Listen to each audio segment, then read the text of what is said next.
there's still some more people that should join, but I'm going to go ahead and get started. Hi, everybody. It's nice to see you virtually.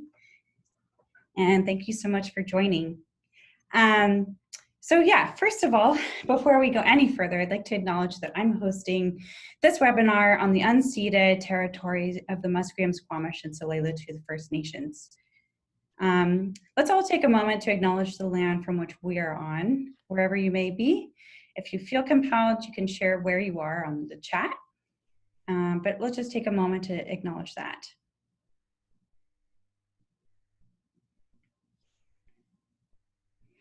Fantastic.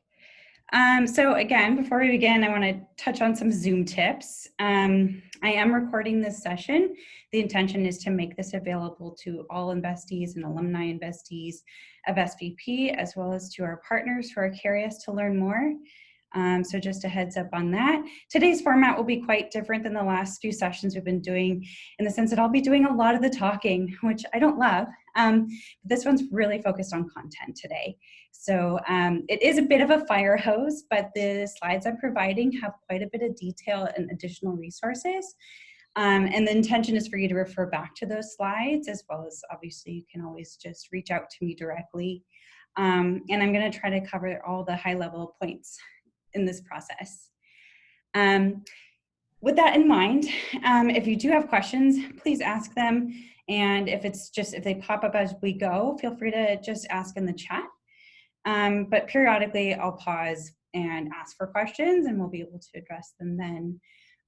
But if anything comes up kind of spur of the moment, since we're going to be a little bit of a larger group, I'm going to recommend we use the chat as opposed to just shouting them out.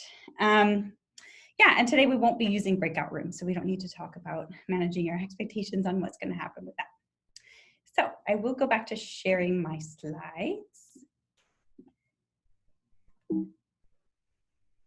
Hello and welcome, whoever just joined. Oh, perfect, 2 more. So we're just diving into the agenda, and really for the first half hour-ish, I want to warm up, have us get to know who's in the room, and also we're going to review that fun survey that some of you took. I think most of you did. And then we'll dive right into a couple of components. One, a quick intro to data collection, which is a whole topic that I will be going into in a separate session, but I want to highlight the key things to keep in mind when it comes to surveys. And then planning ahead, which also is a bigger topic, but I want to touch on the key points which help with survey design. Then we'll have a 5-minute break, although if you ever need to use the washroom, get a glass of water, obviously at any time, feel free to do that. Following our break, the final hour will focus on 3 sections. The biggest, meatiest one, which is designing well. So focus on the actual design of the survey questions. Looking at tips for maximizing response rates. And then finally, moving from data to insights to action, which we'll have a whole session in the future on data analysis, how to work with survey data. But this is really how to get started. This is as if you're going to do a survey today or you're looking at the data today. What are the top things you might want to know or keep in mind when you do that? Any questions about the agenda? Okay, great. Well, let's do a quick warm up. I'm going to stop sharing and so I can see all your faces, but I'll go in order of the participant list. If you could just share your name, your organization, and a survey that you've been doing recently, whether it's in your immediate future or one you've done in the past. So I'll stop sharing. I'm going to go through my participant list so we can get to know each other. Okay, at the top of my list, it says admin. Who is admin? That's me for some reason. Oh. I don't know why my name's not on there, just says admin. I haven't probably set it up right. Anyway. No worries. Well, take it away. Okay, so I'm Kim Gail Gatovitz, and I'm from Mom to Mom Child Poverty Initiative. This is actually my first Zoom meeting, if you can believe it, after all these months of COVID, but I've just, they either just been on the phone or anyway, and we're going to start doing our new volunteer training through Zoom. So I've been playing around with that. So new to all this stuff. And as far as surveys, we just sent out an evaluation survey for our volunteers to see where things are at with them. So that's probably the latest volunteer we've done, or latest evaluation like survey that we've sent out, and we sent it out through SurveyMonkey. Great, thanks so much. All right, next we have Ashley. Getting my video back on. There you go. Caught me, I'm getting a snack out of my kitchen. Sorry. No, that's all good. I should know this thing with alphabetical. It usually happens. My name's Ashley. I'm from Power to Be over on the Victoria side. We offer folks outdoor experiences with, who experience various getting in the outdoors. Caught off guard, apologies. And part of my role is impact and evaluation at the organization. So I live in the world of surveys, but I'm always keen to learn more about them.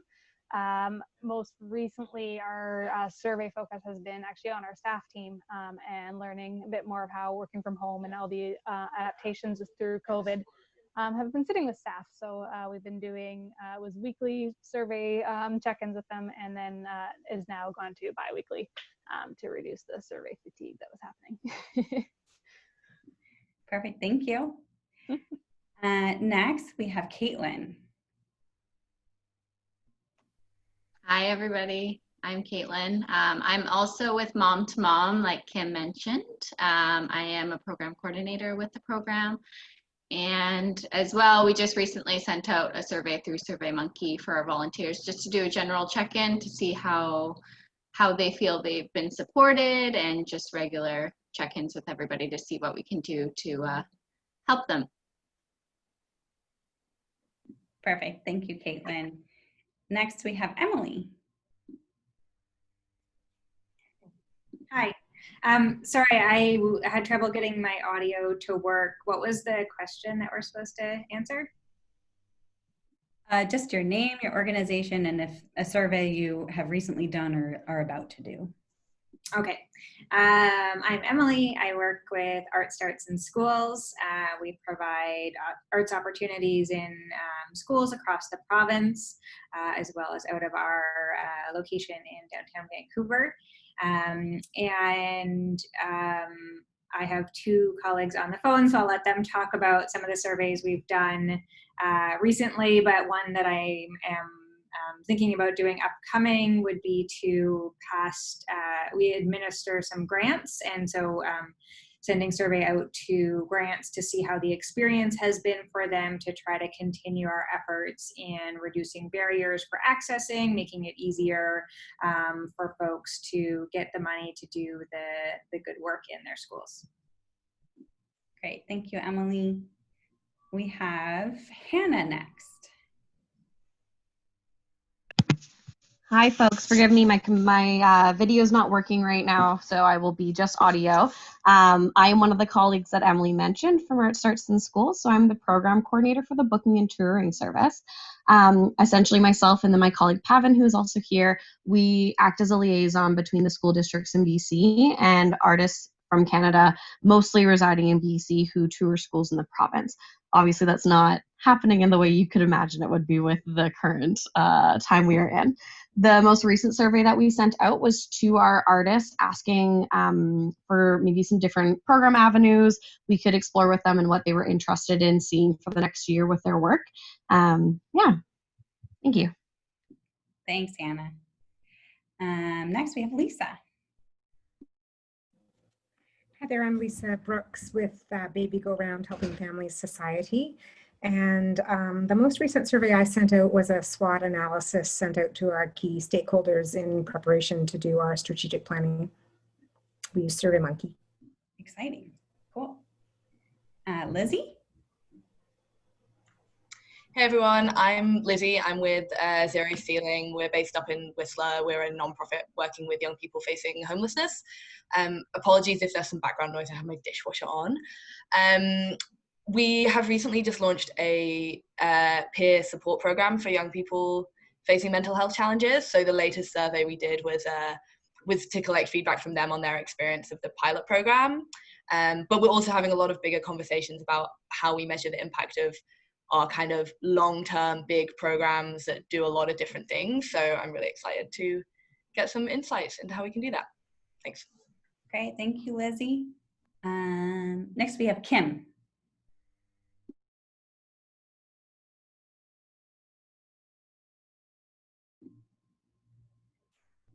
Kim may have stepped away, so we'll come back. Pavan. No, you know what? I think I'm double because I was under Dan and Kim. So there you go. I already checked in. I'm good. yeah, you did. Sorry. Just going through the list. Welcome back. Next, we have Pavan.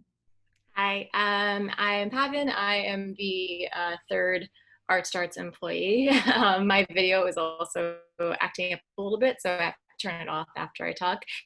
But yeah, I feel like Emily and Hannah spoke or kind of shared everything that we're doing.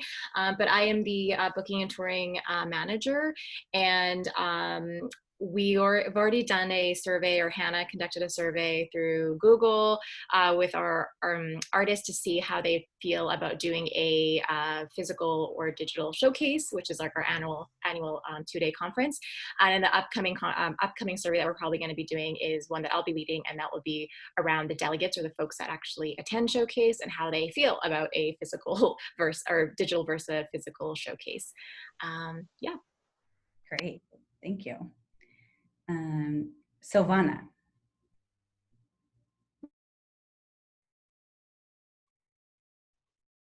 Hello, everybody. I'm Silvana Hoff. I'm the Executive Director at Umoja Operation Compassion. We're a nonprofit here in Surrey, and we work with newcomers, refugees, and immigrants to help them settle in Canada.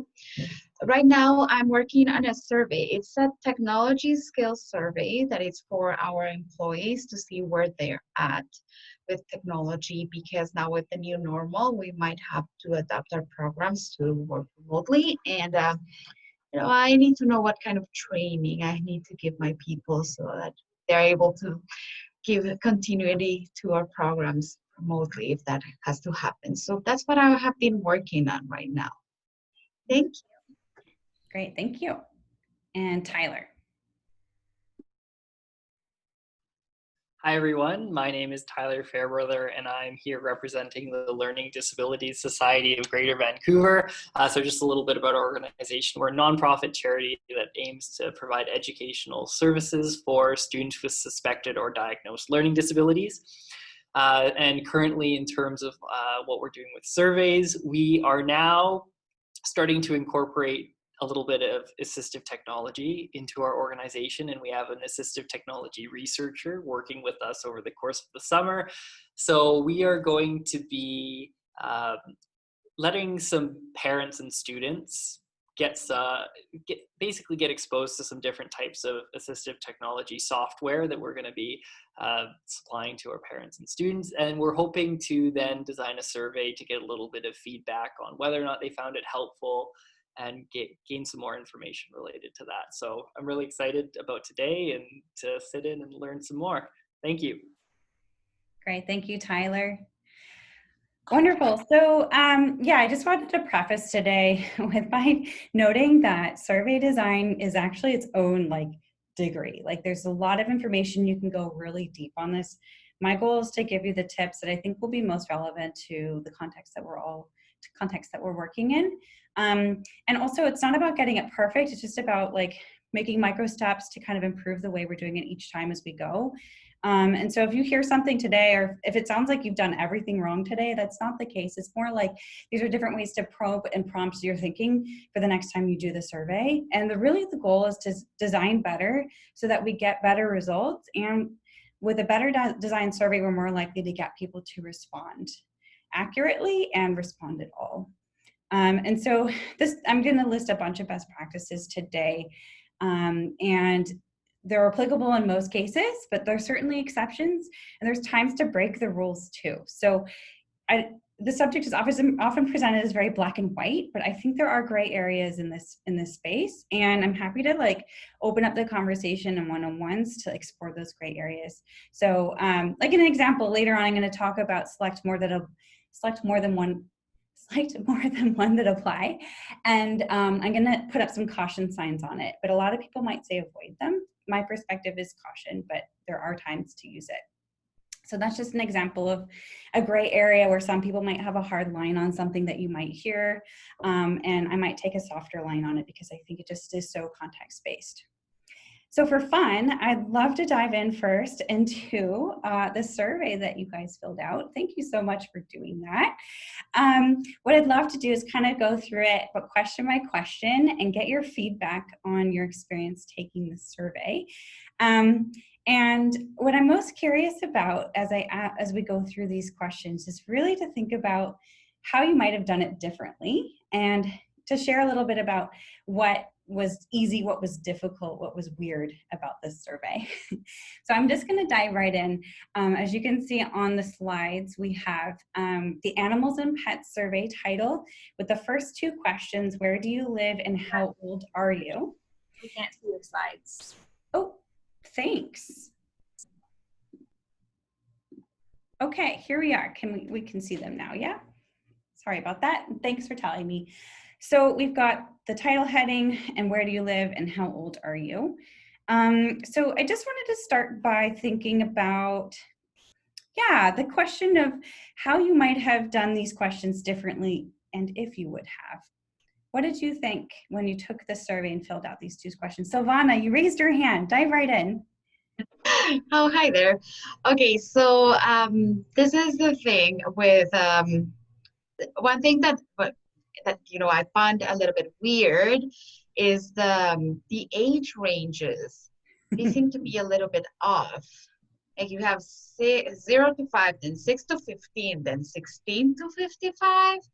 And it's just they're way too off. It's not like a set range. And that really I didn't understand, like based on what are these ranges, and it just kept me thinking, so it distracted me in the end, because from 16 to 55 there is many years, but from 0 to 5 there is just 5. And so that's something that I noticed that I didn't find a little description about animals and pets surveys, like what about animals and pets, what are you trying to see, those things. But I have seen that mistake made with many surveys, that they don't put a description. So I just guessed at the beginning, like, okay, it's one of those. But then, I was like, well, but why are these questions being asked? What is it about? And then, the age ranges, didn't make a lot of sense to me. So those are my two things. Thank you. Thanks, Silvana. Ashley is echoing your sentiment in the chat. She was thrown off as to why I needed this information from you about pets. And I might have hinted in my email that it was for data collection, which we'd use an example today. But in real life, if you hadn't even gotten that tiny bit of context, no description. So we'll talk about what might be useful to include in that description to help prepare your survey takers to understand the value and importance of their time that they're going to put into this survey. And then say, yes, so the age range thing is also really important. So when you're doing ranges of numbers as multiple choice, it's really important that those ranges reflect the reality of the population. And so it can either be even intervals, or it could be based on sort of the proportion of the population you expect. But also thirdly, thinking about the results. So let's look at those results. We can see like 100% of people are between the ages of 16 and 55. That's not really useful for anyone. So when you're crafting your response choices, thinking about usefulness to how you're going to report on it, and how reflective of the population is it? It is obviously reflective of this particular population, since it's 100%, but that age band 16 to 55 is a huge proportion of our entire population. And it probably, depending on your context, may or may not be relevant. So thinking about relevance and thinking about use when you're designing those numbers can be really helpful. Also, we'll see in another example, sometimes it can bias your answer depending on how you craft those ranges. And finally, I might add the where do you live? Okay, so there's nothing inherently wrong with this question, but as you can see in the response choice, it was an open-ended question. And in the response choices, you can see that there are a lot of commonalities. So certainly quite a bit of repeats with Vancouver and North Vancouver. So it might be better in a case like this when you have an anticipated set of results to do multiple choice to make your data analysis process easier and to maybe have another option available for that one person from Whistler and Burnaby, etc. And that way, as you can see, someone responded Vancouver, BC, Canada, very thorough, thank you. But other people responded just Vancouver. So then you have to clean your data and then find a way to calculate it. So sometimes there is a good reason to use multiple choice, and that's one of them. So just diving into the next few, how about these? Any critiques? Oh yes, Emily says, where do you live could be a drop down, exactly. And it could have been more specific, like what city do you live in? That's true, because it could have been province or city or region. Okay, great. So do you live in a house or an apartment? What kind of animal was your favorite pet? Why did you like this pet so much? Okay, so now we're getting into the survey. Meet, what's going on with these questions and what might you have done differently?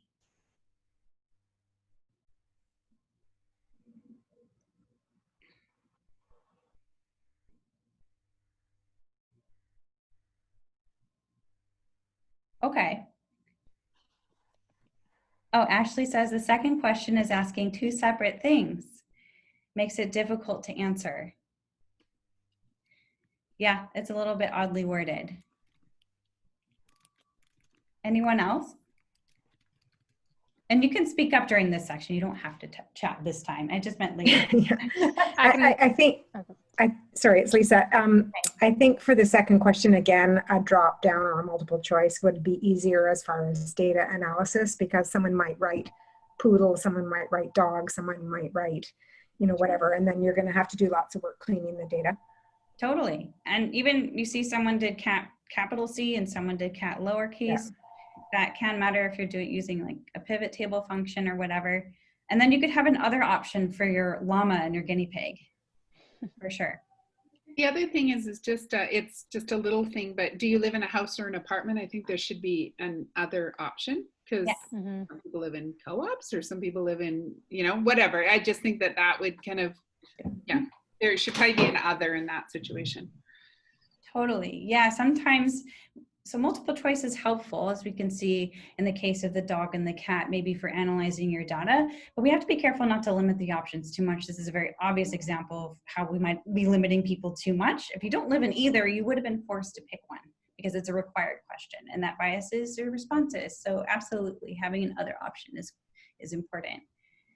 And then the question, why did you, oh, sorry, go ahead. Sorry, I was just gonna say, and then just also giving, like, if we're doing a drop down or a multiple choice for the what is your favorite animal, but also the option for I don't have a favorite animal, or I don't like animals, right? Like the negative side. Yeah, for sure, because that's a leading question. So we dove right into the survey. What kind of animal was your favorite pet? That's very presumptuous that you have had a pet and that you've had a favorite. So if you didn't have ever a pet in your life, you might feel compelled to make up an answer. And that's a very more obvious example of how a leading question can bias your responses. So being careful not to ask a leading question. That's a question that's trying to lead you to an answer. And also, why did you like that pet so much is a leading question. I never asked you, did you like that pet? And then, why did you like that pet so much? So there's a bit of presumption going on here. You might have been more inclined to answer positively or to think of something positive about your pet when that might not have been the first thing that came to your mind. Now with pets, it's hard to say that probably, but just to be cautious about that. And I think leaving why did you like that pet so much, we can see from the variety of answers that maybe open-ended was the right call here. And we'll get into the select more than apply one in a minute, but that probably was the right call because these answers are quite diverse. Okay, the next couple. Does owning a pet make you feel happier and inspired? Any comments about this particular question? How did this one feel for you? Well, you're asking two different questions in this one. Yeah. Yes, it's a double-barrel question. And it feels like it's this is actually something that happens a lot more often than we think, and it's very natural to do it. Sometimes in our heads, we're thinking the two words we're using are very related, and we assume if someone's happier, they're also going to be inspired. But some of these respondents might have felt put into a corner to say yes or no. And I did offer a third option, neutral / not applicable. But how do you feel about that third option? Did that sit okay with you, or would you do that differently? I think differently because you gave two options. You gave happier or inspired or neutral, not applicable. So does that mean they're not applicable, both of them, or just one of them? Right? It's a bit confusing. Totally. It's not clear what exactly you mean if you answer that. And secondly, it's not great to combine things like neutral and not applicable because they're different things. It's either not applicable because you don't have a pet, or you have a pet but you feel neutrally about the question. So neutral, not applicable, don't know, sometimes they're grouped into the same answer choice when they mean different things. Right. How much does owning a pet help you feel you might have a bit more purpose in your day-to-day life and also in life in general? A little bit wordy. A little bit. Yeah, so when we think about taking surveys, we kind of have this, limited amount of energy, and the more questions you ask in a format like this, the more tired you're going to get faster as you take this survey. What else about this question? Again, it's asking two questions. Yeah, true. Day to day and in general. And then in my use of Likert scales in the past, having only 3 options is just not enough. 4 is kind of the minimum, and lots of people use 5. Use 4 if you want to force either positive or negative, but 5 gives you a neutral in the middle. So yeah, I would have a bigger scale. Perfect. Yes. And Lizzie points out that all the options are positive. There's no way for someone to say it doesn't help. That's true. So when you report on this answer, you could say 100% of people felt that owning a pet added purpose in their life.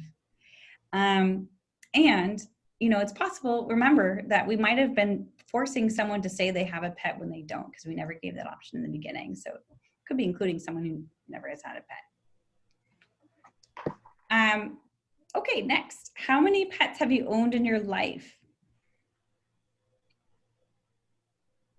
Yeah, so the scales are too big, obviously. Yeah, it's just not representative of sort of reality. Yeah. Absolutely. And then the next one, at a maximum, how many pets have you owned at one time? So this is a trick one. This one is fine on its own, but the problem is consistently through your survey, you should either be going from low to high or high to low with your number choices. And same for your response choices for Likert scales. It should be from positive to negative or negative to positive. Whichever direction you choose, it should be consistent, because thinking about the brain effort that's being used during the survey, it just takes a little more energy to like flip your brain a little bit. So those were the 2 main comments on this one. Do you have a preference of smaller to larger, larger to smaller, or it's based on what you decide? Do you just have to make sure it's consistent through the whole thing? Yeah, you just have to make a call, and looking kind of at the research of whether it biases in either way, it doesn't seem to make much of a difference from what I can tell. So it doesn't matter, just be consistent. Yeah. Great. Yeah, that's it for that one. Let's get into the check all that apply. These are really interesting ones. So just share with me, like, how did it feel to fill this question out? What was there anything bothersome about it? That's a leading question.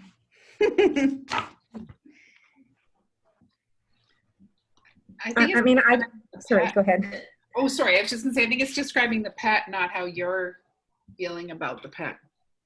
Oh, that's interesting. Yeah, I guess that's true. If you like having a pet, is it because you think they're smart, or because, I don't know. It seemed a little, it was a little disconnected, I thought. Okay, yeah, that's good. I didn't even mean to do that one, but yes. What else?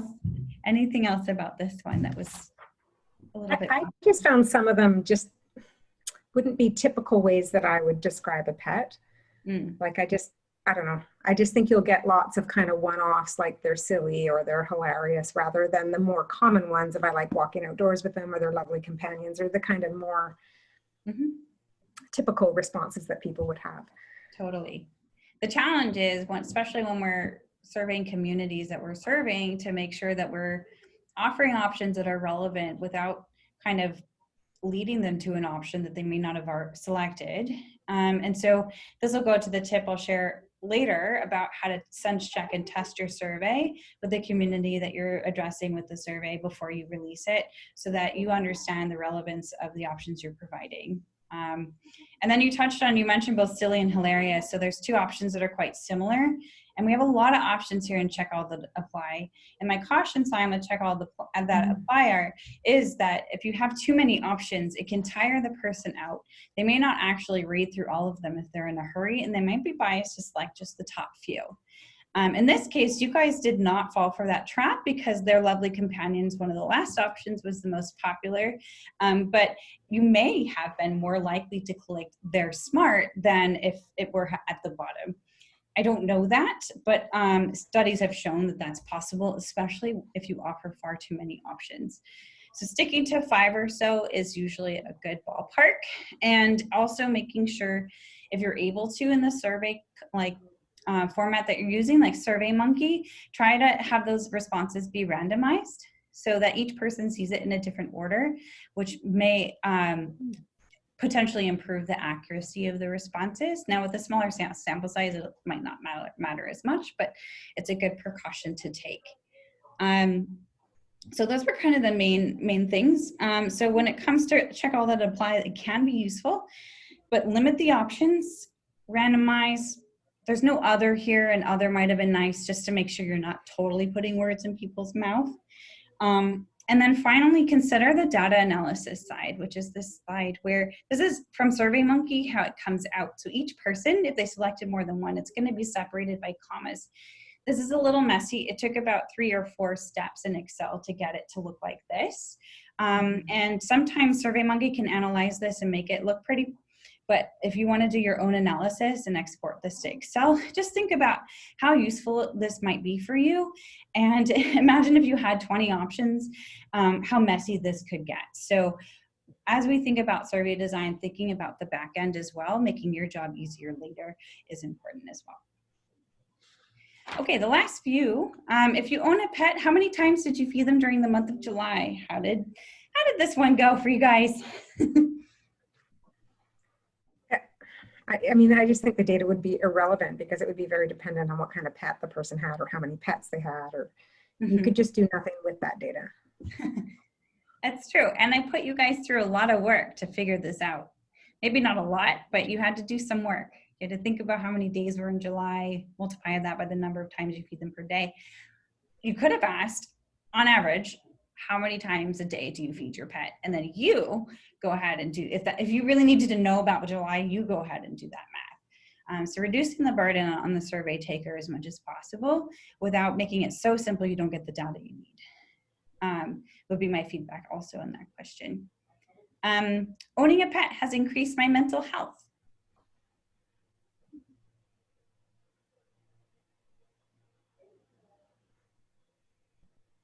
Okay. Something. Oh yeah, go ahead. Wording around like increased my mental health is a bit strange. Like, did it improve it, or like did my brain get bigger? Is that what happened? Totally. Yeah. And maybe having like a scale instead of like a true or false. Totally. Because a scale might also help you mental health can mean different things to different people.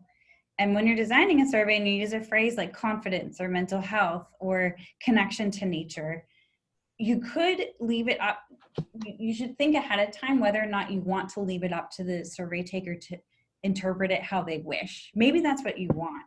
But if you have a very specific idea of the concept, like mental health, it could be helpful to get a little more specific or use your answer options to show what kinds of things you're thinking of.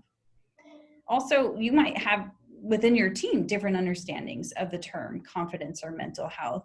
So being clear for you as an organization what that means is important. And then after owning a pet, I am now more confident in myself.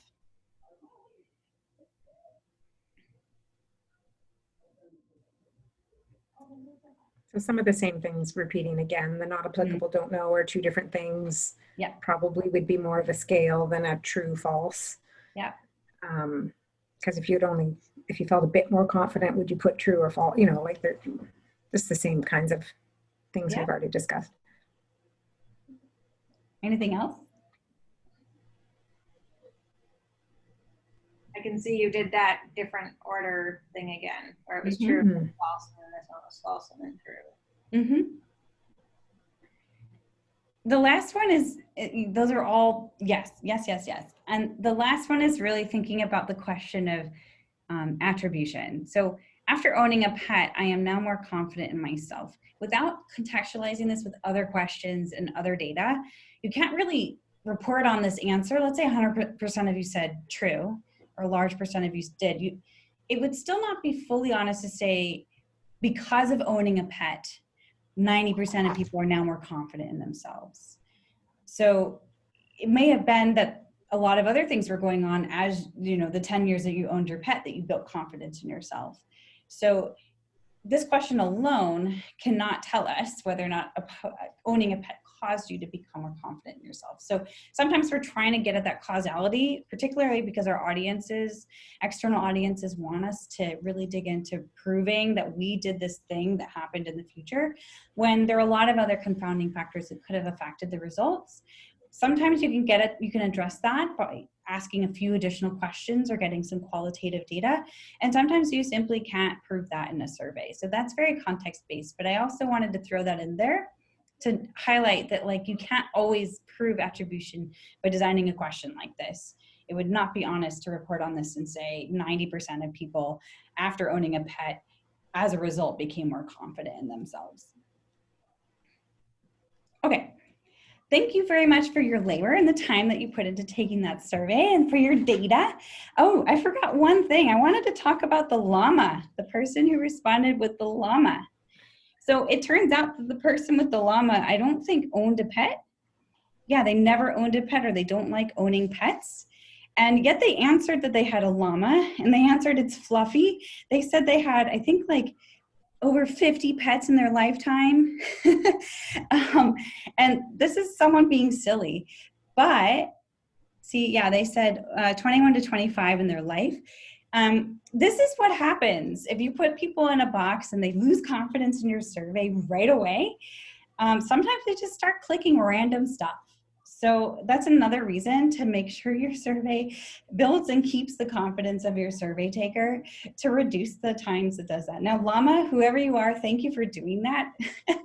It gave me a great chuckle, and it's also a perfect example of why survey design is so important. Okay. So let's dive in. Any questions on what we've talked about so far before I dive into data collection? Okay. So this is a deep topic, data collection. I just want to give sort of the highlights here on what might be important to think about with survey design. If you want to go deeper, let's book a one-on-one. And I also plan to have a session in a few weeks, probably in about a month or two, to do this in more detail. But a couple of things that I want to put forward for survey design. First, consider whether or not surveys are the best method to get at what you want. So it's very easy to jump to survey because it's cost effective, you get more responses, it's probably the most efficient way to get information, but there are limitations. So it's great when you're kind of going for a big group, when you kind of want to get more general knowledge, when you want more quantitative information, and it really tells us very easily what's going on. And it's a little bit harder to use a survey to find out the how and why things are going on the way they are. So there's a balance, and there might be times when an interview or focus group or even bringing in observation or even other methods not listed here might be a better way to get the information you want, and or doing a survey in conjunction with one of these other methods could be particularly useful. So just sense checking, is survey the right way and right method for this particular endeavor that I'm doing before we dive into survey. And then the second one is really about putting your feet in the survey taker's shoes. This topic can go deep in and of itself, but I'll just get kind of high level with it. So when it comes to surveys, I'm just gonna, this slide is just for you to refer to, and the resource linked here is very useful. But when we're looking at surveys and designing them, a lot of my feedback on how to do this and how to do this in a way that's gonna reduce potential harm to your survey taker is based on this resource. So I just wanna highlight it, but I'm gonna go into more of a high level review on the considerations that are important when you're thinking about survey design and its impact on the people that you're collecting the data from. So first and foremost, I mean, we talked about it with the description box that was missing in the sample survey, but sharing your intentions, why you're collecting this information, what purpose, how will you use that data, how will you protect that data, etc. Also, when we're designing surveys, we're collecting data, and eventually we're going to use that data potentially to determine whether or not we've been successful or how successful we've been in implementing our program. This is a great opportunity to find ways to engage your community in how you define success in the first place. Another is to be as inclusive as possible with your stakeholders when considering what to ask. So it's always a nice gesture when possible to involve your community, to make sure you're asking questions that they would like to answer, but also questions they think you should be asking. And we'll get into kind of how you could do this a little bit later. And by generally reducing bias in your survey questions, which is everything we're going to cover today. Everything that we cover is a way to reduce the risk of bias. Use culturally appropriate language. So oftentimes, you know, there's different language that's being used by the people designing the survey, ourselves, and those who are taking the survey, particularly if the community we're serving is not one we're representing ourselves. So using language contextually appropriate, culturally appropriate, and the best way to do this is doing a sense check during the process, which I'll get to a little bit later. And finally, well, actually, I'm getting to this bullet, have a few people test out your survey. So the key thing here is having your survey available and finding people in your community that might represent someone taking the survey, and have them look at the survey and say, what do you think I am asking in this question? What do you think I am meaning here? And just making sure that aligns with what you actually are intending to ask. So particularly when surveying specific populations, and particularly Aboriginal populations, the OCAP principles are really critical to keep in mind. There's linked more info in the bottom, but thinking for a minute about the history of research, there are populations that have been harmed by the process and the results of research. They've been used to collect information that was used against them. It's also using time and labor that they may not see the fruits of. It feels extractive from some contexts.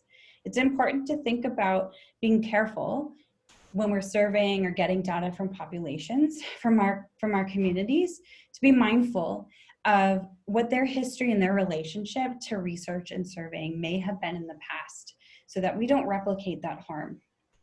So the OCAP principles are ways to kind of repair that harm or to reverse the common mistakes that have been made historically in terms of data collection. So O for ownership. The community really owns the data. It's not you taking it away and it's yours, but actually believing and thinking of the data as belonging to the community from whom you're collecting it. And control. The community has the right to control all aspects of the process, meaning if they don't want a certain piece of information collected, you don't collect it. If there's a certain piece of information they don't want shared, it's not shared. Access. The community has right to access the information and dictate who gets to access it. And possession. The community has right to physical control of the data.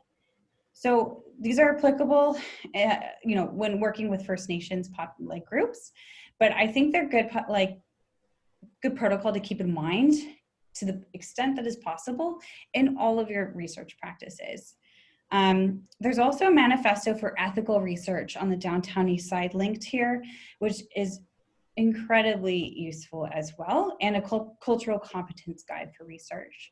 So depending on who you're engaging, the context may be slightly different, but the point is maintaining awareness of that context, checking in and bringing your community into the process where it makes sense, and being mindful of the history that might be there that you're coming in and adding to or not in terms of implementing a survey. Separate topic, a lot of questions I get are about whether or not a survey should be anonymous or not. And again, this is putting your feet in the survey taker's shoes and thinking about their level of comfort and their level of safety in terms of the types of answers they're providing. So if it's a sensitive survey, if it's a survey where they might not want their name attached to it, or they're less likely to provide honest answers if their name is attached to it, anonymous is definitely the way to go, and you want to emphasize that you're making it anonymous and confidential in your opening statement, and then stick to it. And it's good when you want a general picture. Sometimes it's useful to not be anonymous, and it might be a context where that's appropriate. In a situation where it's not anonymous, you can then target and follow up with people who had an outlier experience to learn more. And it's also better if you want to get a little more nuanced because you can follow up.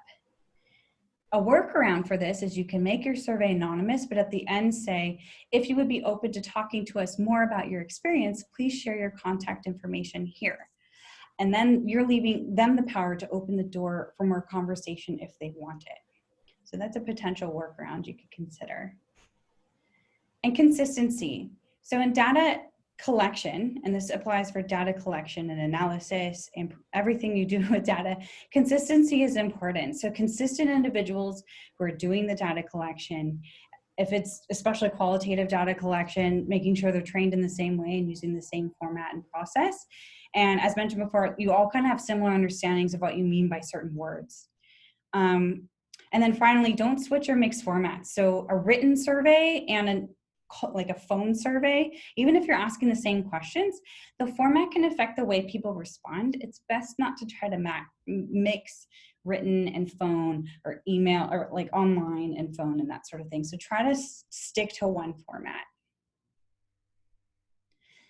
So that was a lot of information, but a quick review is really consider the method. Is survey the best way? And is survey alone the best way? Put yourself in the survey taker's shoes and test your tool with the community, or at least with a couple of members, and ensure consistency in your process. So before I get to planning ahead, and I realize we're already a little bit behind schedule, so that's okay, we'll make it work.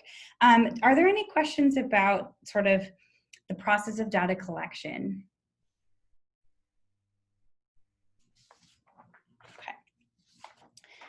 So we'll move ahead with planning ahead. And this also can go quite deep. I'm going to keep it high level. And if you want to kind of go into more detail on evaluation planning, let's chat one-on-one. And I will be covering this, as I mentioned, in another session. But when it comes to planning ahead with surveys, it can help.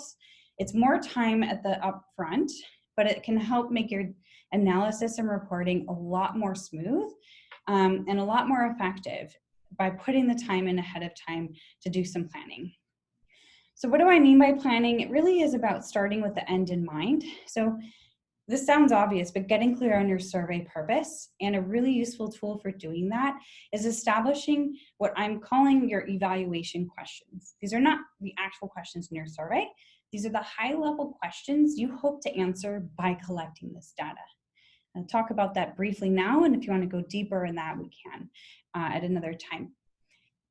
Next is thinking about those reportable stats you want to share. So this is another way of saying thinking about your indicators, which is the evaluation term, but thinking about what you would want to report at the end of the day in this annual report or whatever. What kind of stats would be interesting to your audience? And then identifying who you want to engage. So for evaluation planning, I suggest the same process that I've recommended to a number of you that I worked with before for just survey design as well. And you can do this really quickly using a format like this, and I have an Excel format template if you'd like, by thinking about all of the audiences for this survey data. Just list them. Could be yourselves, probably maybe your board, maybe a donor or set of donors, and just start thinking about what are the questions they would want to know about your impact or what's going on the ground, and just list them all, get them all out. It doesn't have to be clean, make it messy, that's okay. And thinking about, okay, if we have the answers to these questions, what will this audience do about it? And what format will they want this in? And by asking this now, it's helping you think ahead of time what kinds of information you want to get, thinking about your balance of qualitative and quantitative, and thinking about, planning ahead what kind of indicators you think people will be really wanting to know. You'll probably, by going through this process, come up with a large list of questions. And the next step is to really boil them down to 3 to 5, maybe 7 overarching key questions that you hope your survey, maybe plus other data, will answer. So I'm not going to read out this example in full, but if you want to go through it later, I've boiled down the previous questions to these 3.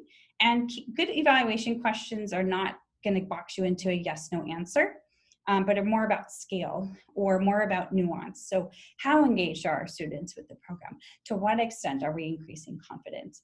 Or what's working well and not well about the program? These questions should be designed to help inform action or change or improvement or growth. So when it comes to these evaluation questions, if you're feeling stuck, here's a trigger list to help you think of things you could try to learn from your survey. I'm not going to go through all these now, but this list is here for you. I do want to highlight engagement. It is often very helpful to ask a couple questions in your survey to get a sense of how engaged your survey taker was in the program, because later you might want to segment or divide your data up and look at the way someone responded who was super engaged versus someone who is not so engaged, to kind of learn, okay, what about this engagement was interesting, or what about this group of people who didn't engage is a common trend we can look at to try to address. So I do like to emphasize engagement because it's a really interesting way to kind of segment your data later on to go deeper. So you have your 3 to 5 evaluation questions that your survey data and maybe other data you're collecting together will roll up to answer. And the kind of little bits of data that you're collecting to answer those questions in evaluation speak are often called indicators or progress markers. Indicators are often percentages or numbers. It could be you're looking for a change in percent or growth, or you're looking at just a certain number of people who are attending and comparing that to maybe the last time you ran the program. So indicators are a list of data that you're trying to collect, and this is really going to inform what kinds of questions you'll want to ask in your survey. I could talk like indicators as a whole can of worms, but quick review kind of on how to come up with good ones.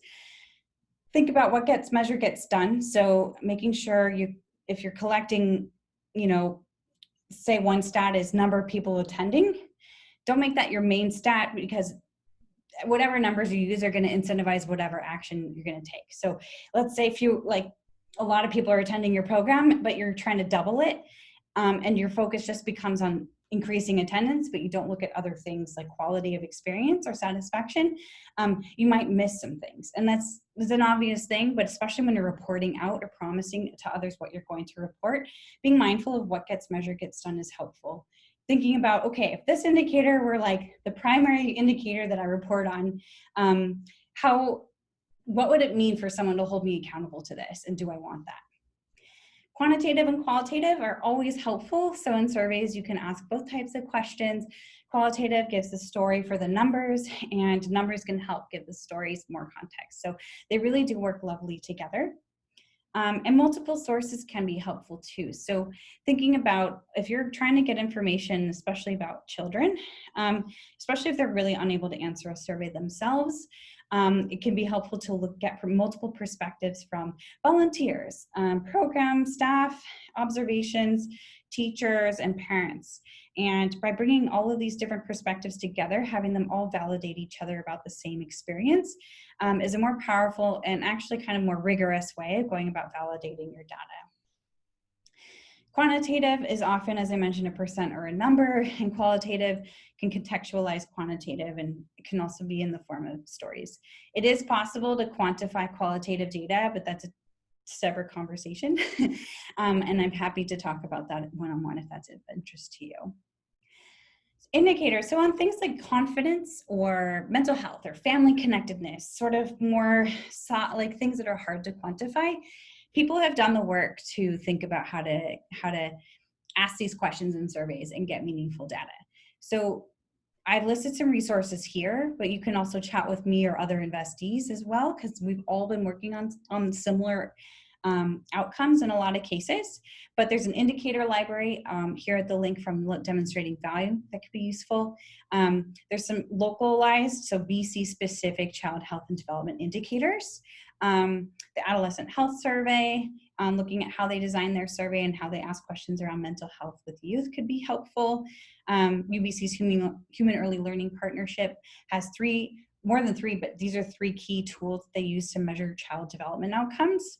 The Indicators Project is also another one, and in there they talk about family connectedness and a few other pieces that I often see people trying to measure within our portfolio of investees. So starting there and seeing how other people do it, I think is a great place.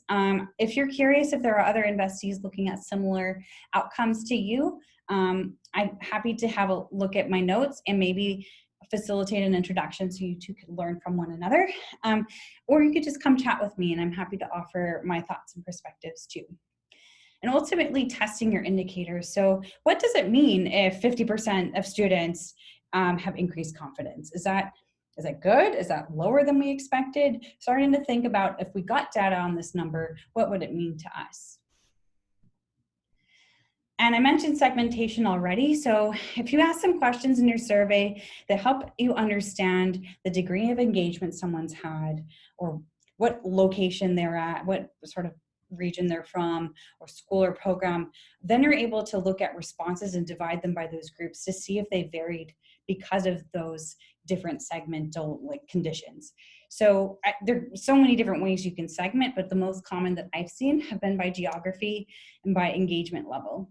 It could also be by school or by program cohort. There are a lot of different ways to do it, but thinking about this ahead of time can help you remember to add a few questions so that you're able to do that with your data. I get a lot of questions about sample size, and it's a deep statistic topic. There's a sample size calculator that you can ballpark from SurveyMonkey. This will help you get a sense of how many people you need to respond to your survey in order to feel like your responses are representative of the whole group. So let's say there's 100 people in your program, but you're only able to really send a survey to 50 of them. You can actually put this information into the calculator and it will help you get a sense of what percentage of your respondents need to respond, of the people you send the survey to need to respond in order to get a representative set of data of your entire population.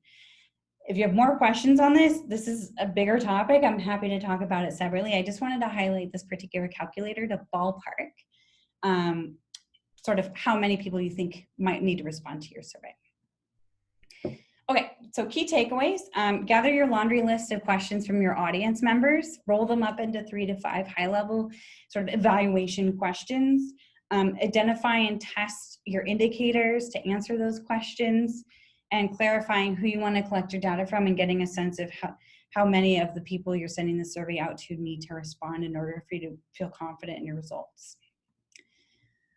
All right, so I will take a break in a moment. Before I do, I want to make sure we get a chance to address any questions regarding the last couple of sections. So did anyone have any questions about planning ahead? Okay. Great. It's 3:01. I'd love to allow us all to have a break, but it should be quick. I'll get back started again at 3:06. So please take a moment to take care of your needs, stretch out, relax, and we'll convene in 5 minutes. And if any questions come to mind when you get back, I'll leave a space so we can address them. But I'm going to start the tunes up and we'll see you in 5 minutes.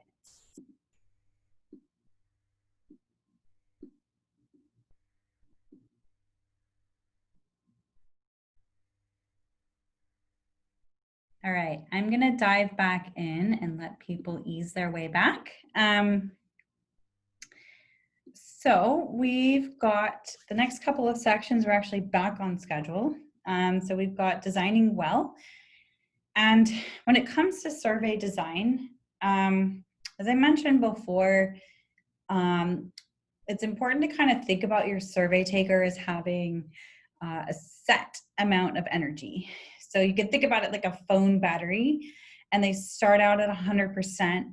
And depending on how easy to read your survey is, how easy to navigate, having the responses in the right, consistent order, positive to negative, all of these little things can help reduce the rate at which this battery depletes.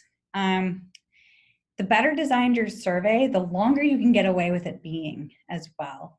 I don't always recommend a long survey. A lot of the surveys I work on in this context with all of you, it's often been well under 15 questions, but it's very context-based. But survey design can really affect what you're able to kind of get away with in terms of people's energy and time. But also, again, being mindful that what we are doing is asking people to put in labor, time, energy into this process. So being respectful of that and asking only what we need to ask is really important. So just to get started, what's really important is to make a great first impression.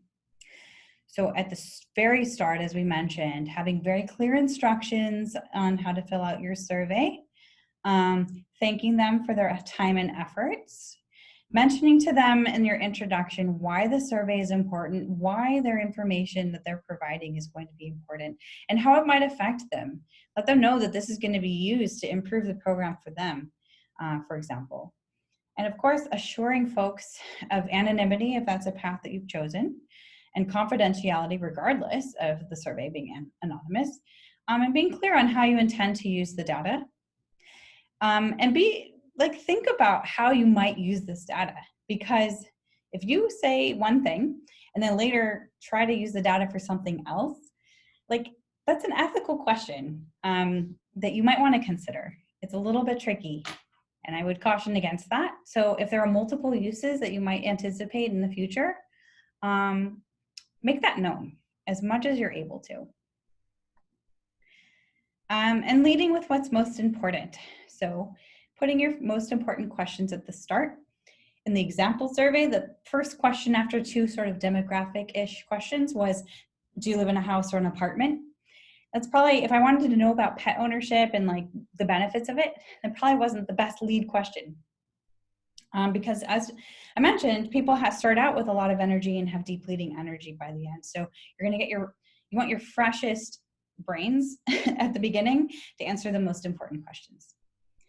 And then demographic questions, if you are going to ask demographic questions, asking them at the end.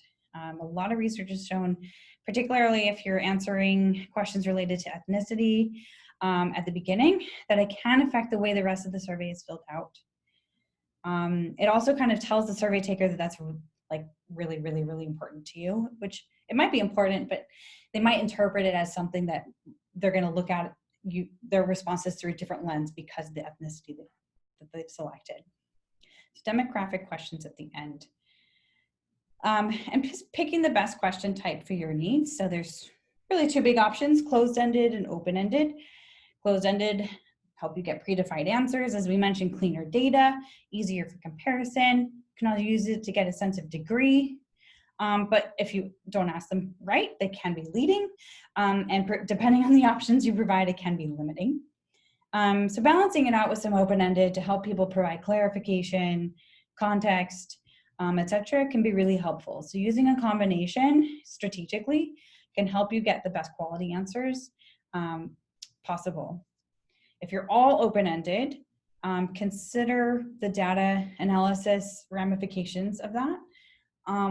It might make sense in some contexts, but it could also, there could be ways to do a combination as well. So be cautious if you do want to use all open-ended. Thinking about also the labor that people are going to put in. Are they really going to answer 8 open-ended questions, with the full nuance that you're hoping?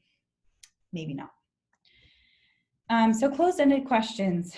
Just want to offer kind of a cornucopia of hot tips. And so when we talk about closed-ended questions, the ones we're all most familiar with in terms of format are yes, no, true, false, multiple choice, select all that apply, numerical scales, and Likert scales. A link here is really useful in predetermined Likert scales So you don't have to come up with them yourself. A Likert scale is something that is a scale of quality, and it's using words. So it'd be like extremely likely, likely, neutral, not likely, very much not likely. That wasn't the right one, but using the Likert scales, and such as the ones in this example here in this link, can help you kind of use predetermined and tried and tested Likert scales that have been used in surveys and their best practice.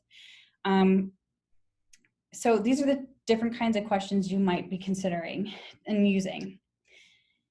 So no matter what format you use, we've already gone over this in the survey example, but avoiding double barrel questions, question that touches on multiple issues but allows only one answer.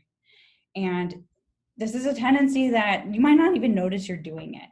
And you might need someone to sense check you and point it out. But it is something that happens very commonly. And loaded or leading questions. This is also a common thing that it's sometimes easy to miss if you're the one writing the question, and having someone sense check you on this can be really helpful. So an example would be, how much did our program help you improve your relationship with food? That's a leading question because you're implying that the program did help them improve their relationship. Could be, to what degree did has our program helped you improve your relationship with food? And maybe as your answer, allowing a range of scales. And the options you provide matter. So we talked about numbers. In this example, how many times did you attend a food bake this year? And the number options are quite different. Make the numbers reflective of reality. That way you're able to get more meaningful data out of it, as I mentioned before. Also, when people are confused or kind of not trusting the question, they're more likely to answer kind of the ones in the middle. So they can't quite remember how many times they attended a food bank that year. They're gonna, and if the number options are kind of confusing, they're just gonna pick the ones in the middle, especially if their survey battery is low. Options matter. So as I mentioned, it's distinct. Neutral, not applicable, and don't know. They're different things. Neutral is when you don't have a strong opinion either way. Not applicable, the question doesn't apply to you. Don't know, it might apply, but you just don't know. So when it comes to Likert scales, equal, if you are designing your own responses, equal distance between the responses is important. How often do you remember to lock your car? Always, sometimes, rarely, never. Thinking about the distance between always and sometimes, and the distance between sometimes and rarely and never, if they're reasonably the same or like equal distant, you're doing all right. But in the survey example I provided, I think I said somewhat, and something else very ambiguous and close to somewhat. Trying to avoid that as much as possible. Again, it's sometimes something you don't see when you're creating the survey, but someone else can see it. So really asking someone like, what do you think I'm trying to ask here? And having them look at those response choices can help you sense check yourself. So actually, this was mentioned, but an odd number of options is ideal. And I say this is particularly important when a neutral exists. So in the previous one, when it comes to how often do you remember to lock your car, there really isn't often a neutral option. So an even number is okay here. When it comes to having a neutral option, odd number is a little bit better. So then you have equal number of positive and negative on either end of the neutral. Otherwise, if it were strongly agree, neutral, and disagree, there would be a bias towards the positive, giving 2 options out of 4 that are positive. So making sure you have equal options available that are positive and negative, and 1 neutral. And then in terms of the question, this has been asked, especially a lot recently of me, is like, is a number scale better or a Likert scale? Again, the Likert scale is, extremely satisfied, neutral, etc. And numerical scales are on a scale of 1 to 10, how do you feel about? Likert scales are helpful for perceptions, behaviors, feelings, and satisfaction. And they're really helpful in getting sort of a degree of understanding, whether it's a degree of agreement, as you can see, degree of satisfaction, frequency of behavior, likelihood of taking an action. Likert scales can be really useful if they're designed in a good way. Number scales can be helpful to get more nuance. So a Likert scale usually has 5 or 4 responses available. That someone actually mentioned that today. Number scales, it's often recommended to do a range that's familiar to folks. So 1 to 5 or 1 to 10, like we already think in tens, at least in our cultural context. And so that's already a useful kind of point of comparison. It's recommended not to go bigger than 10 because the degree of kind of, if you're going from 1 to 100, like a 96 versus a 94 is going to be less meaningful than if it was just 1 out of 10 and they pick 9 or 8. So on the data analysis side, 1 to 10 is a little bit easier on you, and there is kind of a diminishing returns the bigger you go. And a lot of research is finding that 1 to 10 is sort of kind of the biggest you should go in order to get meaningful results. And it's a good, number scales are useful if you're trying to compare to previous scores or numbers. But going from 1 to 10 instead of a Likert scale, which is 1 to 4 or 5, you can also get a little more nuance as mentioned. But just to watch out, I'm not saying don't do this, but just be mindful that if you have on a scale of 1 to 10 and you anchor the 1 and the 10 with specific words, not likely and likely or extremely likely, for example, people are going to be, like, statistically, it's been shown, people are biased to kind of answer towards the extremes. So just think carefully about whether you really need to anchor it with words. And if you do, just thinking about being mindful, maybe you put like 2 and 1 on each end and 1 in the middle as well, could potentially be helpful. Again, this one's context specific, but it's just a watch out. Another kind of tip under options mattering, using check all that apply with caution. We've talked through this, so limiting your options, randomizing your response choices if that option is available in your survey tool, and then thinking about how you will use that data, because check all that apply, you're going to get it in kind of a messy form. So just thinking about how you can make meaning out of that to make sure it's worth the time of asking it in this particular way. Options matter, again, making sure all options are in the same order. We've discussed that. And reducing their workload. So this is the question about how many times you fed your pet in July. So it's good to be specific and precise. We did get like a lot of different interesting numbers, but balancing that with reasonable expectations of your survey taker. So making sure that there's some math that you can do on your end and asking a typical day instead of for the whole month. That might be a better compromise. It might not be as exact, but it might not be worth getting that level of precision to put people through all that work. So making that balance and making that judgment call. Another tool that's helpful for reducing the workload, if done well, are matrices. This is helpful to group similar question sets together. So if you were asking how were the interactions with staff, how was your experience at the register, and these were all separate questions, the survey can start to feel quite long. So sometimes organizing them into matrices can be a way to roll it up into one question and make it feel a little bit smoother for the survey taker. This is true if the response options you provide are succinct, and stick to no more than 5 options, both in the columns and in the rows. If it gets a little bit big, maybe consider 2 matrices or other formats and getting a little creative, or maybe cutting down the questions you're asking to a smaller number. Likewise, using multiple matrices in a survey, I would shy away from that, maybe a maximum 2, because it does take a bit more brain power to answer a question like this. And while it's grouping a lot of questions together and making it easier, if you do this a bunch of times, that can get quite exhausting. So I talked a bit about introducing bias in your questions. And we talked about the danger of double barrel questions and leading questions, but there are ways to prime your respondents to be ready to answer a question with more accuracy. And here are a couple examples of how you could do that. So if you're asking someone to rate themselves, sometimes it can be helpful to provide some point of comparison so they know how to rate themselves against it.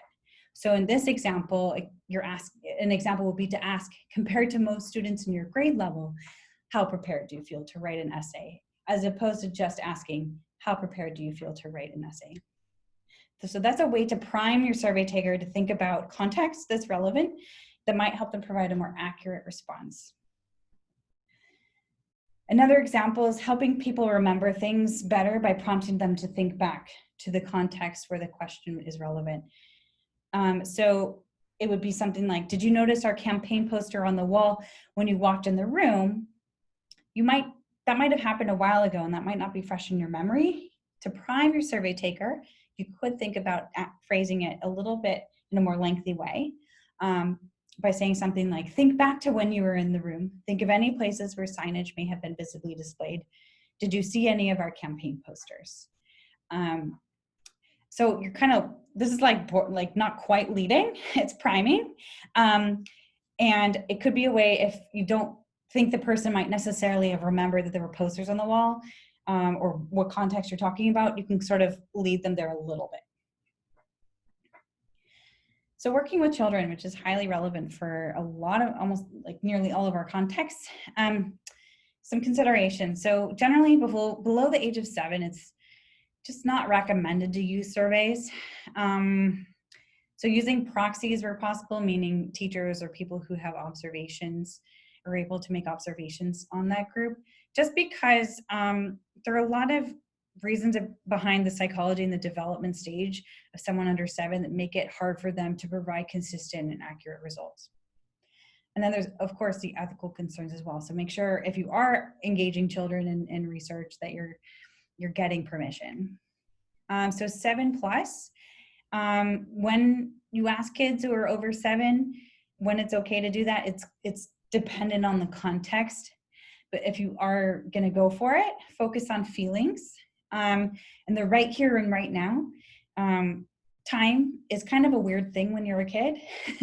And yeah, like recall can be really hard. So avoid significant recall because there's a lot of risk of sort of leading the witness, maybe if you're trying to help them recall something way in the past. Ask about subjective information, their views, their opinions, their thoughts, their feelings, as I mentioned. A good tool are images and smiley faces or stickers, dot democracies, where you're like having a bunch of kids put dots on a Likert scale or something, or with smiley faces, different from sad to happy. That sort of thing can be a really great way to collect information. There's a lot of art-based approaches and human-centered design approaches. If you're curious to learn more about those, I have some resources. And often those art-based approaches generate more qualitative information, which can be really helpful for gathering stories and that sort of thing. Other relevant considerations based on their age can be found in these links below if you want to really get into whether or not your context is right. And as I mentioned, important in all contexts for survey design, but really very important with children 7 and over pre-test. So really like finding a couple of children and asking them, what do you think I'm asking here? And make sure you check in with more than one to really see if they're receiving the survey in the way that you intended. Demographic questions can be really sensitive. Obviously, it's very political sometimes what you might put down as response options. And not even political, it can also just perpetuate harm on accident. So tread carefully. And first make sure that you really need this information and think about how you're going to use it. If you are going to ask for it, ask it at the end. And ask for the communities you're working with for their input on what terminology to use, what options to provide. Yes, consider why you want the information. Be transparent about what you will do with the data. Let people mark multiple options. So make these check all that apply. Let people self-described. So always make an option available for someone to self-describe. And make these questions optional wherever possible. I've been told in some cases, some donors request this require this information. So obviously I understand the limitations we all are working under are different, but where possible, these are the best practices in handling demographic questions with care. And then there's more info in the link below. And if you want to go deeper on this topic, I'm happy to talk about it with you. And I mentioned this tip early in the beginning, opening the door to go deeper. So if your survey is anonymous, you can still use the survey as a recruiting tool for interviews or focus groups. you can always say at the end, would you be open to discussing this further, or having us follow up with you and inviting you to a focus group. You can ask that question at the end and have them opt in. So final checks. You've designed your survey. How can you make sure you're ready to go? As I mentioned, test it with someone who's representative of the survey taker, asking, what do you think this is asking? Getting clear on what terms mean and leaving open to interpretation. So just be clear with yourself whether you want someone to answer a question about connectedness to nature, for them to answer that on their own terms. You want them to interpret it in the way you want that they want to interpret it, or whether you have a specific idea of that. Review the final draft against your evaluation questions and indicators. Did you get everything? And if you have a lot of questions and you need to narrow it down and you're not sure which one to get rid of or to keep, try challenging your survey a bit. So one way to challenge it is to say, what if the answer to this question is ambiguous? Only 40% or 50% of people say that, the program increased their confidence. What does that mean to us? Am I going to do something about that? Another way to test it is, regardless of the answer, what action will this respond? If it's highly negative, can I do something about that? One time I was working with somebody that really was super curious to know if people preferred receiving information by Dropbox or in a printed form. And then they tested themselves and said, okay, if everybody says they wanted a printed form, will I switch to printed form? And they said no. So they actually eliminated that question. Sometimes by adding a question, you're providing the expectation that you might do something about it. The sounds maybe obvious, but like when we're designing the question, sometimes we think, oh, that'd be really nice to know. But then when you sense check yourself, like you think, okay, yeah, there's really not much I can do about the answer right now. So that's one way to kind of narrow things down. So before I move on to the last piece, are there any questions on designing well? Any of the tips that I've shared, or does anyone have other tips that I didn't mention that have been useful for yourselves in designing surveys?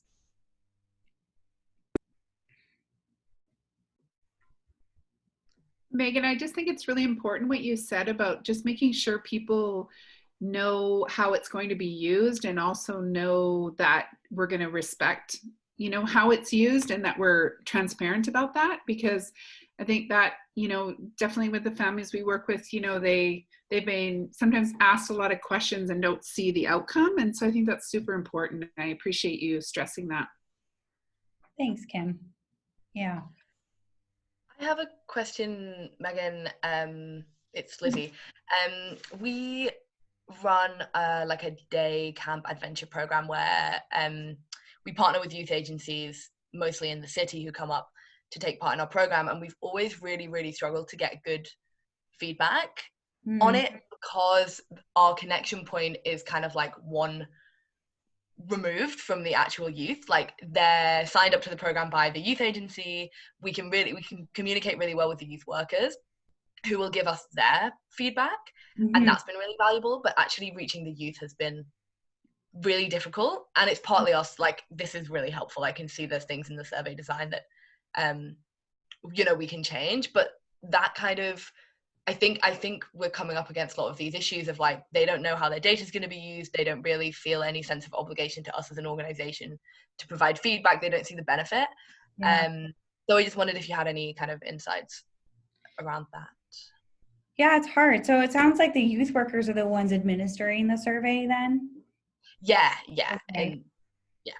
Are you able to train the youth workers or provide them sort of a script to use when they're distributed? Is it written or is it a digital survey? It's digital normally, but then I wonder if a written might actually be better. It could be in that context, so they're able to provide some context when they're handing it out. Yeah. Are there any downsides to that? Sorry? Are there any downsides to, like, the survey being filled out, like, essentially when the youth worker is there? Or no, there's no downsides in my view, particularly because if it's yeah, you're capturing the information very soon after the intervention. So that's great. Mhm. The downside would be obviously processing it on your end, but that probably is worth your labor.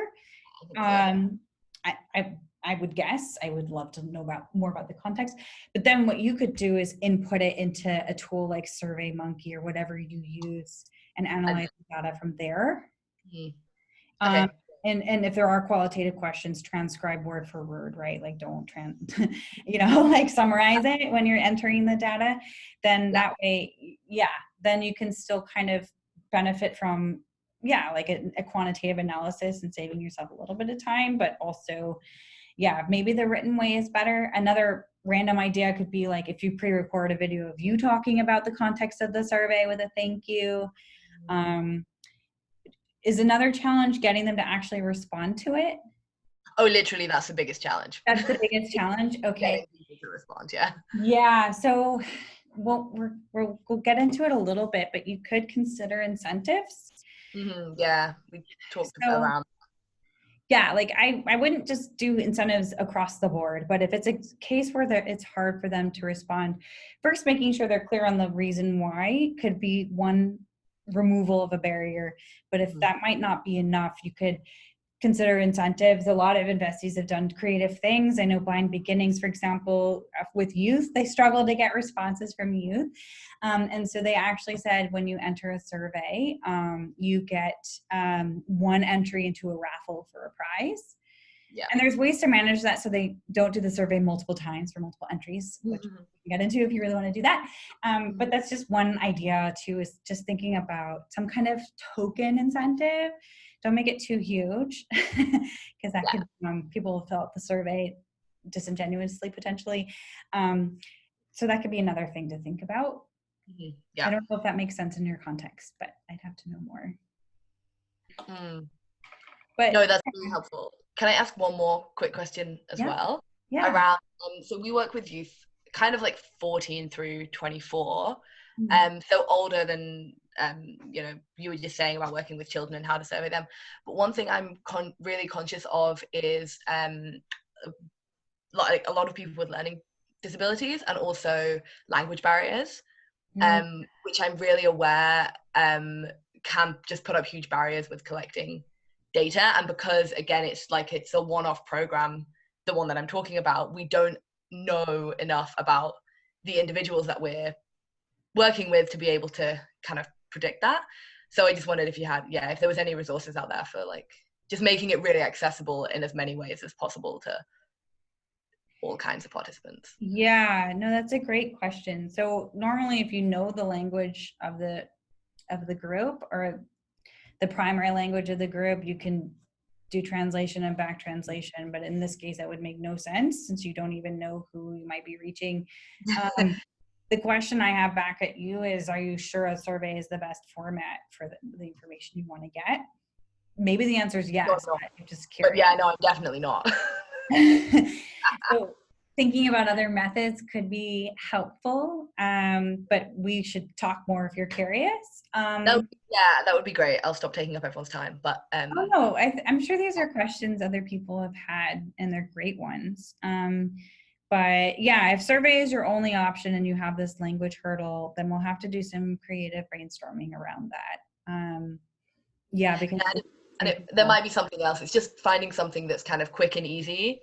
And not onerous, but also gives us, because at the moment we're just not getting the information that we really need. So we can connect. That would be great.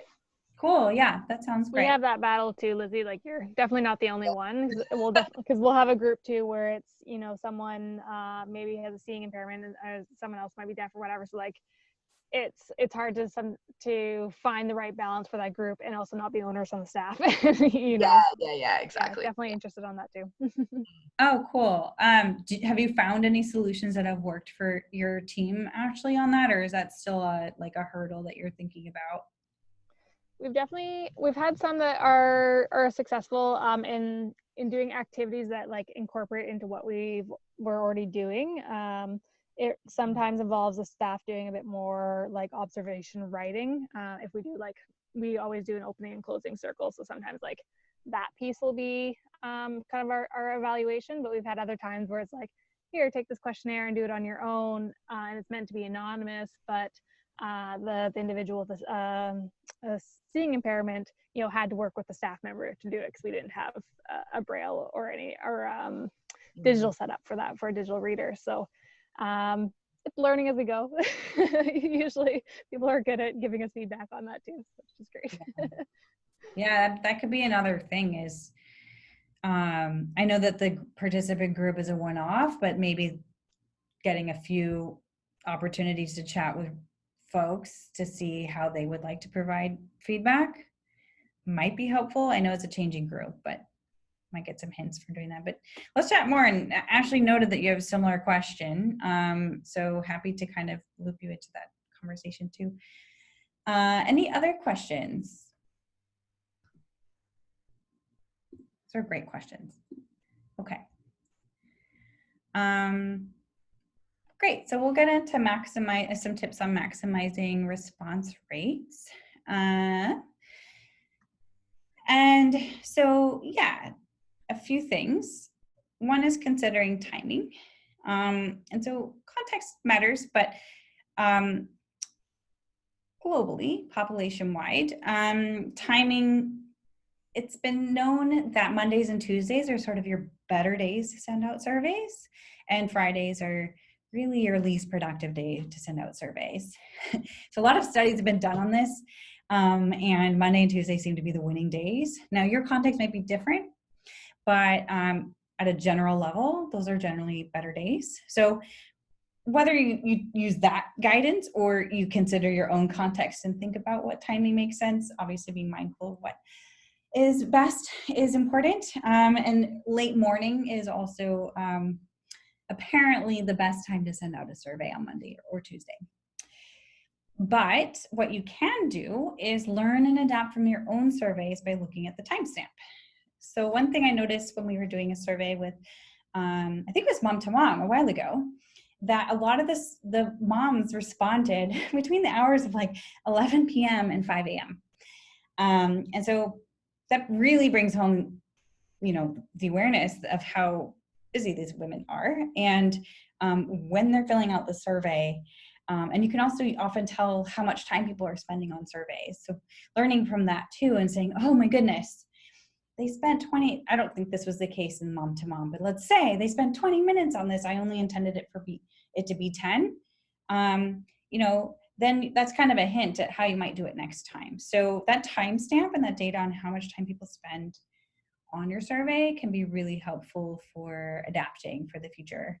And looking at when people are most likely to respond, that timestamp can give you some clues about that as well.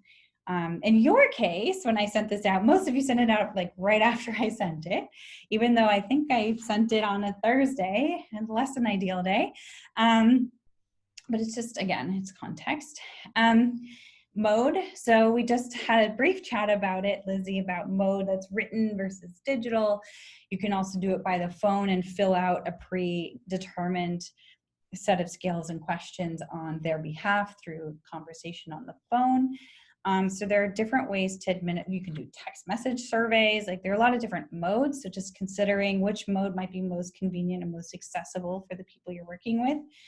There are some survey programs, for example, that are accessible for people with varying disabilities. So like I know SurveyMonkey is screen reader friendly, but it depends on how you design the questions. And we talked about incentives a bit, so I just say take care because you might not necessarily need an incentive, but if you feel you need it because you have a group that is known to not respond well, first, consider like, do they have the full context and do they have all the reasons to be motivated to take the survey?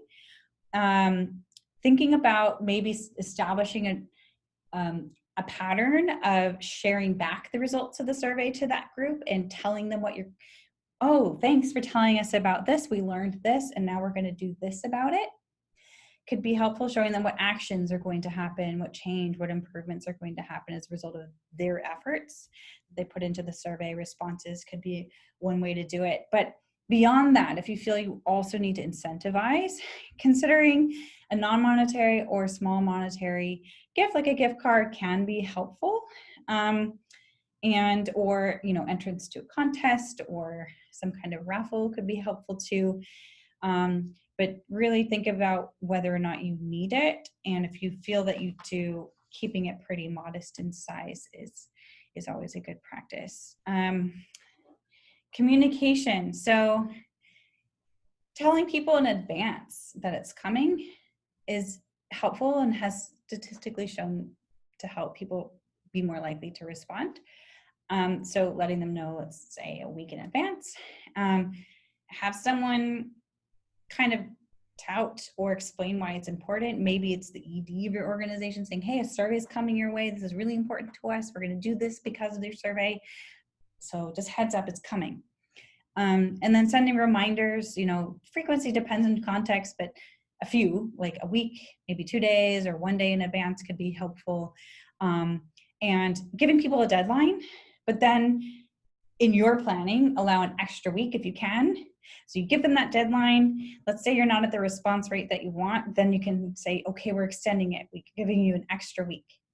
That can be helpful too. But giving you that buffer in case you're not at your response rate can help you try to boost it up to the response rate that you're hoping for.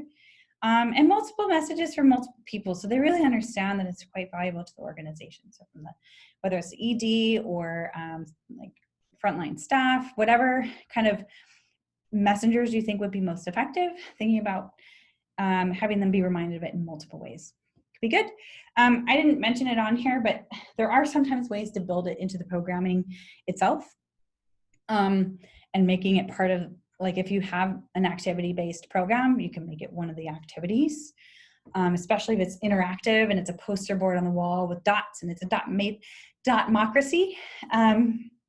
So sometimes building it into what you're already doing might be the best way to go, depending on your context, especially, with kids. So those are some tips for maximizing response rates, but really this whole thing is a set of tips on doing that, because the better design and the better able you are to provide context and a sense of safety and security and purpose around the survey, the more likely people will respond. So there's one last section from data to insights to action that I'll go over high level, but I'll be doing a bigger session and separate session on in future. But before I move on, I just wanted to see if there were any questions about increasing response rates or other tips and tricks that people have found to be useful for getting more responses on their surveys.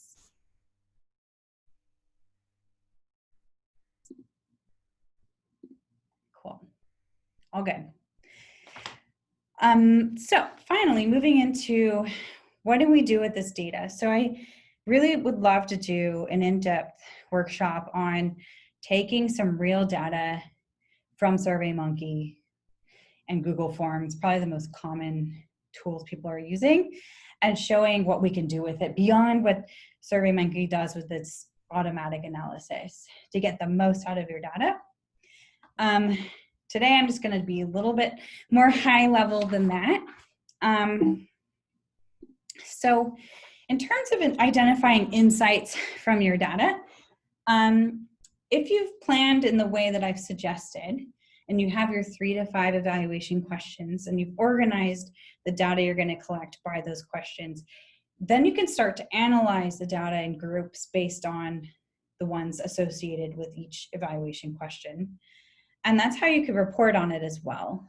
So there's the tendency in the social studies, if you're using multiple, if you're getting survey data and interview data, there's a tendency in your reporting to be like, here's what our survey said, here's what our interview said, and to report out by data source, as opposed to something that might be more meaningful to your readers, such as the core questions you're trying to answer that are most interesting to your audience.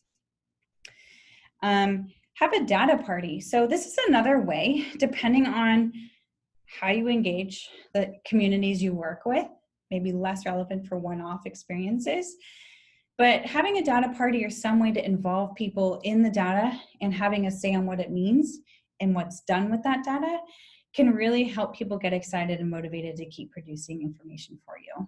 So a data party is a chance where you kind of take some pre-digested, slightly digested data from your survey results, and then reflect it back to a small group of people who represent a diverse set of stakeholders or participants in your program, and kind of ask questions like, does this resonate with you? Was this experience consistent with yours? Why or why not? What are we seeing here? What does this mean? What actions do you think this should inspire? And involve people in that process. Often we're evaluators for other organizations, or we have that evaluation role, and we do this in isolation and then we report it. And that's the very traditional way to do it. And one way to kind of add some buy-in and also to add some rigor by bringing in multiple perspectives is finding ways to bring voices in to that process. Data party is one way, and there's a link here to some resources on how to host one. I'm also happy to chat with you about it. And there's other ways to bring people into this process as well. Segmentation. So when you're looking at your data, you can start to divide your survey responses by certain groups, as I mentioned. So if you had asked by geography, you can see if people in rural areas responded differently than those in urban areas. You could see if people who are more engaged responded differently than those less engaged, etc. So there's definitely a few different ways you can segment. It's context specific, but the most common are engagement and location. And then also looking at who is responding. Is that respondent of your, is that representative of your participant base?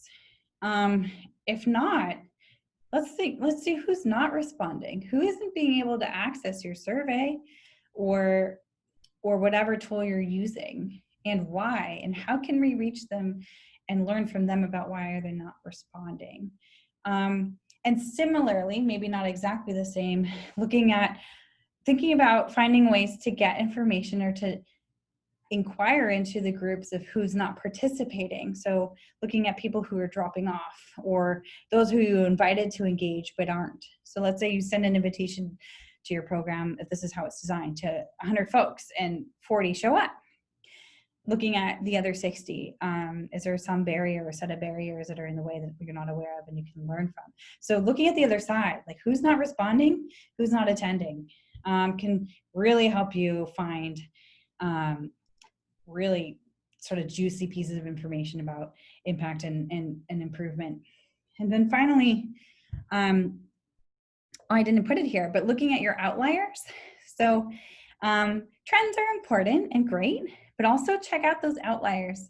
That one person who has the llama, like let's learn about them. In our survey, we had one person who claimed they had a llama as a pet. Let's dig into that. So outliers in your context might be someone who is a super user, or someone who just really, really had strong negative feelings or reactions to your program. Looking into those and learning more about those groups can be really, really insight provoking. And the last piece here, using alongside other data can be helpful. So a survey can be helpful on its own, but it certainly can be a lot more powerful depending on your context if you're doing it alongside a few phone interviews or focus groups, or looking at your existing program data. Sometimes people fill out like an application form or some kind of form before they join your program. You can look at that data source as well and overlay it with your survey data. Zoom collects participation data. You can see in detail, you can kind of see how long someone stayed in your session, how many people attended each session.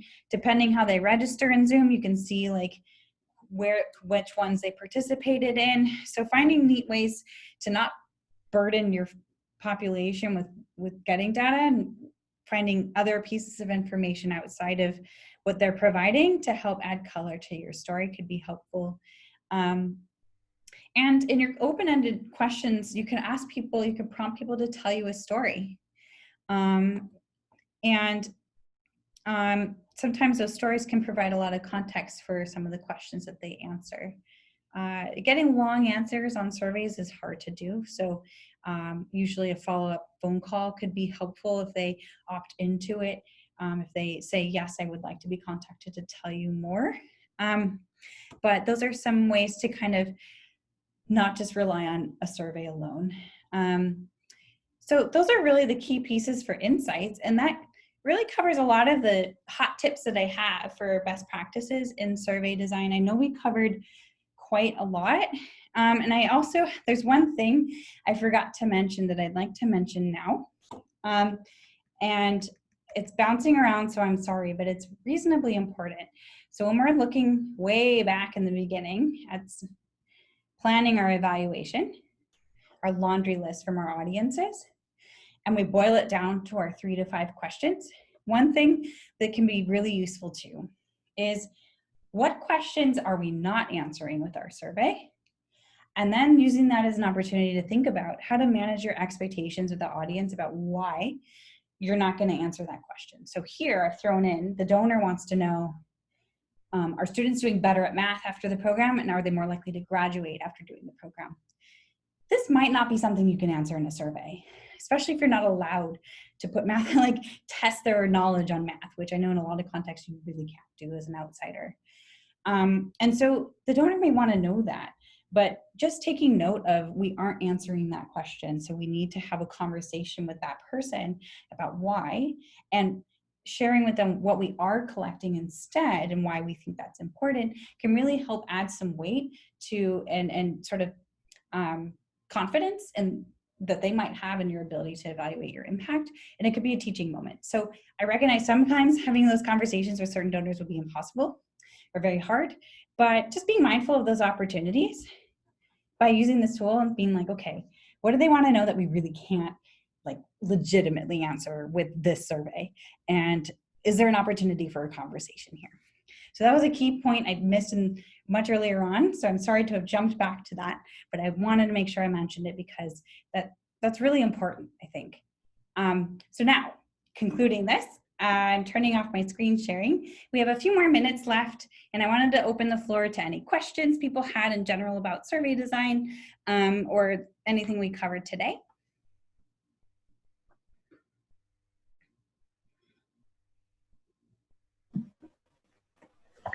Again, I just wanted to thank you for offering this at a different time. I know that we had chatted about me struggling to attend Thursday session, so happy to be here on a Monday.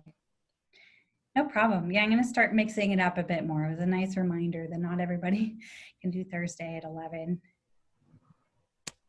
Awesome. Ashley wrote a comment. We played with having written versus digital survey with our youth. You were saying you get more responses with written, but it's often less reflective in depth as there's a perceived time pressure. That's interesting. So they're handed the survey and they're saying kind of have to do it on the spot, right? Yeah, exactly. Like if it's at the end of a program or something like that, you know, especially with youth, often they want to get it done and go off and do something else. Or it's, you know, it's time to pack up and leave. So there's often a pressure there. So we do it sometimes and it'll be like a quick short survey, but I've noticed that like then if we do a digital survey to a similar group of folks, the long answer responses tend to be a bit more in depth and reflective and thinking about like the program as a whole versus like just in the moment. I want to get this done. So I think there's a good balance of both, but it's tough. Yeah, that's a good point. That's definitely an interesting consideration for Lizzie too then.